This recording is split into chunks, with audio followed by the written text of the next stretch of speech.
going to learn how to load the bobbin as well as set the tension on the bobbin. This is very important as the tension on the bobbin case is the foundation tension for the entire machine.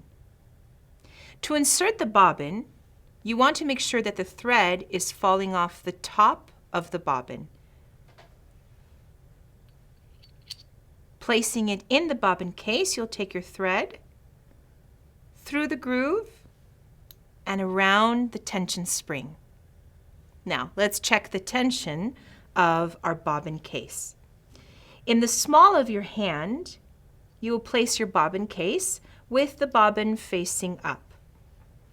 Taking the thread, when I lift it, I want to see if my bobbin case will simply stand on my palm. So let's see how the bobbin tension is.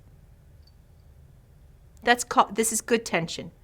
If the tension was too tight, what I would see when I would pull would be my bobbin case floating up in the air.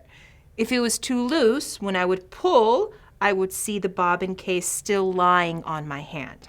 So when it stands up like this, that's correct tension.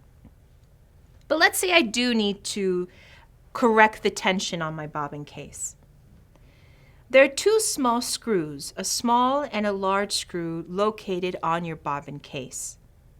The larger screw, which has an indentation around it, that is the one that sets the tension for the bobbin case. Taking the small screwdriver, you're going to want to tighten clockwise or loosen counterclockwise. The movements are very small to set the tension.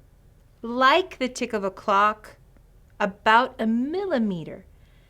So to tighten the tension,